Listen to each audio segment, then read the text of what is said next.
اعوذ باللہ من الشیطان الرجیم، بسم اللہ الرحمن الرحیم، الحمد للہ رب العالمین، الصلاۃ والسلام علی خاتم النبیین، اللہم صلی علی سیدنا محمد وعلی آلہ وبارک وسلم۔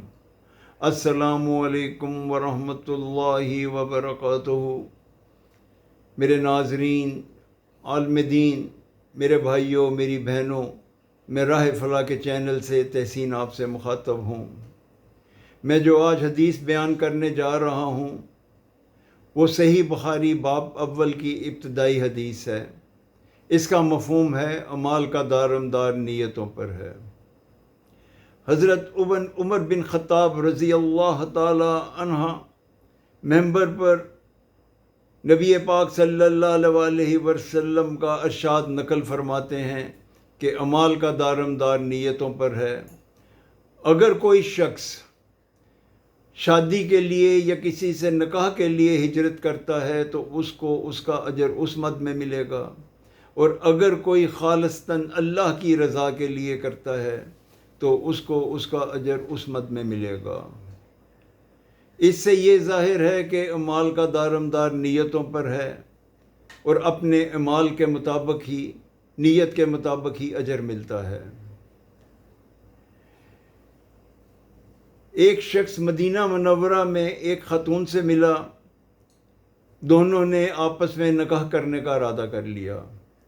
اس عورت کا نام قیس تھا۔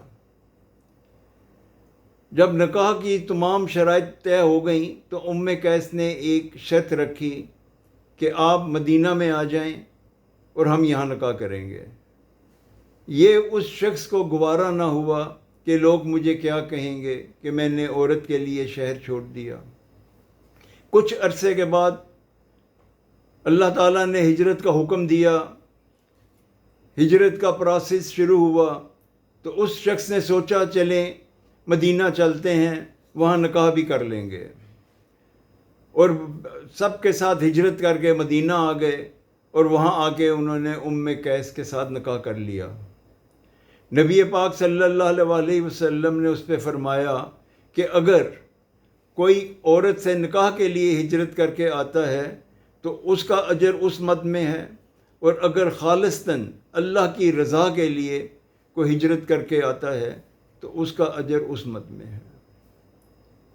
نبی پاک صلی اللہ علیہ وسلم نے فرمایا کہ میری امت کے شہید، علماء اور سرمایہ داروں کو میں نے جہنم میں دیکھا۔ شہید وہ تھے جو شہادت کو اس لیے قبول کر رہے تھے کہ بعد میں بہت شہرت ہوگی کہ میں شہید ہوا، اور علماء وہ تھے اور حافظ تھے جو اس لیے علم حاصل کرتے تھے کہ بہت واہ واہ ہوگی، کیا علم والا بندہ ہے، اور اس سے حلوہ منڈوا بھی چلے گا۔ گو کہ اللہ رب العزت علماء کو ویسے ہی بہت عزت سے نوازتے ہیں، اور سرمایہ دار کی مرضی یہ تھی کہ میں جتنی چیریٹی کروں گا مجھے اس کا اتنا ہی لوگ واہ واہ کریں گے، میری شان بڑھائیں گے کہ جی بہت ہی زیادہ فیاض ہے۔ یہ ان کی نیتیں تھیں۔ اب ایک غلام تھے، ان کا نام عمار بن یاسر تھا۔ ان کی والدہ والد پہلے ہی شہید ہو چکے تھے کہ ایک دن ان کو کافروں نے پکڑ لیا اور کہنے لگے کہ اگر تم شرک نہیں کرو گے تو ہم تمہاری گردن اڑا دیں گے۔ عمار بن یاسر کہنے لگے میں شرک نہیں کروں گا۔ انہوں نے کہا چلیں ہم تمہیں ایک شرط پہ چھوڑتے ہیں، نعوذ باللہ من ذالک، اللہ تعالیٰ کو گالی دیں۔ انہوں نے ایسا کر لیا، انہوں نے چھوڑ دیا۔ عمار بن یاسر سرپٹ بھاگتے ہوئے نبی پاک صلی اللہ علیہ وسلم کے پاس تشریف لے کے آئے، اور آ کے چیخنا چلانا شروع کر دیا، یا رسول اللہ میں برباد ہو گیا، میرے سے غلطی ہو گئی، قربان جاؤں میں اپنے رب کریم پہ۔ فوراً سورہ نحل کی آیت نازل ہوئی کہ اگر کوئی مجبوراً غلط کام کر دے، اس کی نیت اس میں نہ ہو تو میں اسے معاف کر دوں گا۔ اب میرے بھائیوں، میری بہنوں، اس سے ہمیں یہ سبق ملتا ہے کہ اگر نیت ٹھیک نہ ہو اور اعمال اچھا ہو، جیسے شہید ہونا، حافظ علم پھیلانا یا چیریٹی کرنا، اور دوسری طرف عمار بن یاسر کا عمل بہت غلط تھا مگر نیت نے یہ نہیں تھی، اللہ تعالیٰ نے اس مد میں ان کو اجر دیا۔ ایک چھوٹا سا واقعہ اور بیان کرتا ہوں۔ نبی پاک صلی اللہ علیہ وآلہ وسلم مسجد نبوی میں تشریف فرما تھے۔ 2 صحابی آپ کے پاس تشریف لائے اور آ کے کہا یا رسول اللہ، ہم نے گھر بنایا ہے، اگر آپ وہاں تشریف لے جائیں گے تو ہمارے لیے خیر و برکت کا باعث ہوگا۔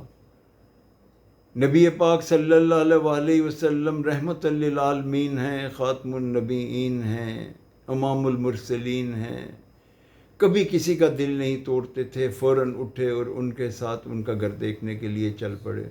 پہلے صحابی کے گھر میں پہنچے۔ اس زمانے میں چھوٹے چھوٹے گھر ہوتے تھے مگر وہ ان کے لیے جنت تھی۔ اندر گئے تو ایک روشن دان دیکھا۔ نبی پاک صلی اللہ علیہ وآلہ وسلم نے اس صحابی سے پوچھا کہ اس کا کیا مقصد ہے؟ انہوں نے کہا یا رسول اللہ، بہت طریق کمرہ ہے، روشنی نہیں آتی، میں کہتا ہوں کہ جب سورج طلوع ہوگا تو اس میں سے روشنی آئے گی۔ نبی پاک صلی اللہ علیہ وآلہ وسلم نے فرمایا تمہارا بہت اچھا ارادہ ہے۔ اب دوسرے صحابی کے گھر تشریف لے گئے۔ اس گھر میں بھی، اس کے کمرے میں بھی ایک روشن دان تھا۔ نبی پاک صلی اللہ علیہ وآلہ وسلم نے وہی سوال ان سے کیا کہ اس کی کیا وجہ ہے؟ کہا یا رسول اللہ، میں نے یہ روشن دان اس لیے بنایا کہ یہاں سے اذان کی آواز مجھے بلند آئے گی تو میں نماز کے لیے تیاری شروع کر دوں گا۔ نبی پاک صلی اللہ علیہ وآلہ وسلم نے تبسم فرمایا اور کہا تم نے بہت ہی اچھا کیا۔ اب اس مثال سے اور ان 2 مثالوں سے یہ چیز واضح ہوتی ہے کہ عمل کوئی بہت بڑا ہو، معاملہ شہادت کا ہو یا روشن دان بنانے کا ہو، ہر عمل میں نیت کا دخل ہے اور اسی کا ہی اجر ملتا ہے۔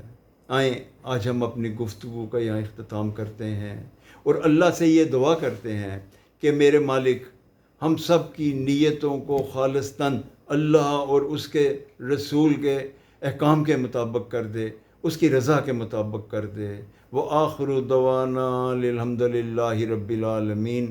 السلام علیکم ورحمۃ اللہ وبرکاتہ۔